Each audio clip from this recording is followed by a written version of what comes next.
આજે હું તમને સરદાર વલ્લભભાઈ વિશે જે બે ચાર વાક્ય કહું, તમે સૌ શાંતિથી સાંભળજો. સરદાર વલ્લભભાઈ પટેલ. સરદાર વલ્લભભાઈ પટેલનો જન્મ 31 ઓક્ટોબર 1875 નડિયાદમાં થયો હતો.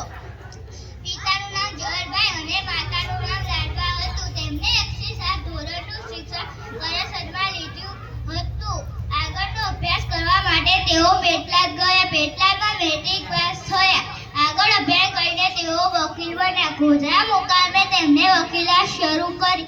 વિદેશમાં જઈને તેમને બેરિસ્ટર બનવાનું નક્કી કર્યું. બેરિસ્ટર બનવા માટે તેઓ ઇંગ્લેન્ડ ગયા. ત્યાં અભ્યાસ કરીને તેઓ બેરિસ્ટર બન્યા. કાયદાઓનો અભ્યાસ કર્યો. ભારતમાં પાછા આવીને ગાંધીજી સાથે ભારતને સ્વતંત્રતા આવવા માટે ગાંધીજી સાથે જોડાયા. ભારતને સ્વતંત્રતા આવવા માટે તેમણે સત્યાગ્રહ શરૂ કર્યા. ખેડા સત્યાગ્રહ, બારડોલી સત્યાગ્રહ જેવા સત્યાગ્રહ ભારત પર શાસન કરતા બ્રિટિશ સરકાર સામે કર્યા. તેથી વલ્લભભાઈ પટેલ સરદાર કહેવાયા. સરદાર વલ્લભભાઈ પટેલ ગાંધીજી જેવા નેતા અને સ્વતંત્ર સેનાઓના લીધે ભારત આઝાદ થયો.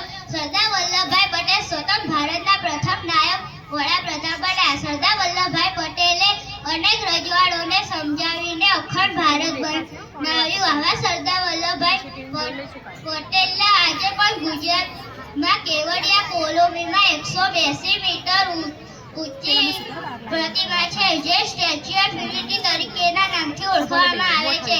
આવા લોખંડી પુરુષ સરદાર વલ્લભભાઈ પટેલને આવા દિવસે યાદ કરવા જ પડે. જય હિન્દ, જય ભારત.